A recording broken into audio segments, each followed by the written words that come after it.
झारखंड गठन के बाद राज्य में रियल एस्टेट कारोबार एक बड़े सेक्टर के रूप में उभरा है, लेकिन कोरोना महामारी की वजह से यह सेक्टर पूरी तरह से चौपट हो चुका है और व्यापार में 90% तक गिरावट आई है।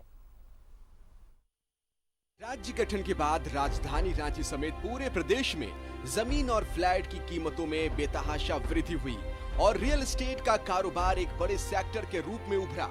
सरकार को भी राजस्व का भारी मुनाफा होता रहा, लेकिन कोरोना संकट की वजह से यह कारोबार पूरी तरह से चौपट हो चुका है। पड़ा है अभी तो हमको लगता है कि 10% पर आ गया है ना। मैंने नई के बराबर में काम हो रहा है रियल एस्टेट में, और 2020 से अभी 21 तक हम लोग बहुत ही पीछे हैं। पूरा दुनिया ही पीछे है, लेकिन रियल एस्टेट बहुत पीछे है। 2019 में बहुत अच्छा कारोबार हुआ।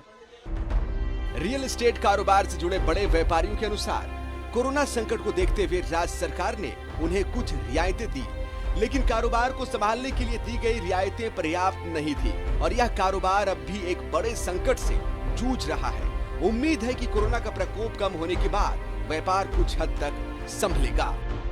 से ये कोविड-19 का पेंडेमिक का जब से ये इफेक्ट आया है, रियल एस्टेट में सबसे ज़्यादा इसमें मार पड़ी, क्योंकि यहाँ पे जितने भी हैं टोटल लेबर ओरिएंटेड काम होता है और लेबर वर्ग सबसे ज़्यादा संवेदनशील होता है इस मामले में और सबसे ज़्यादा प्रभावित भी होता है वो।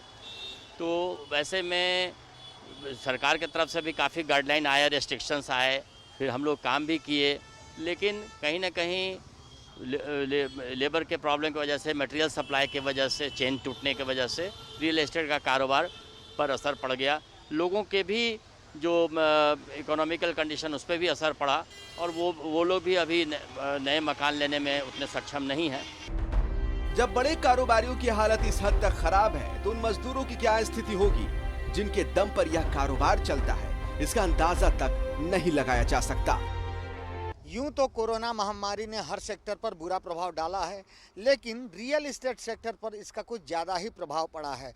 2020 के मार्च महीने से ही लगातार लॉकडाउन की वजह से जहां कारोबार पूरी तरह से ठप रहा, तो वहीं 2021 में भी वही स्थिति बनती नज़र आ रही है। अब जिन्होंने निवेश कर रखा है वे बुरी तरह से त्रस्त हैं, क्योंकि काफ़ी सारी पूंजी उन्होंने बाजार से उठा रखी है। अब वह पूंजी कैसे वापस लौटाएं, इसकी चिंता उन्हें घुलाए जा रही है। कैमरा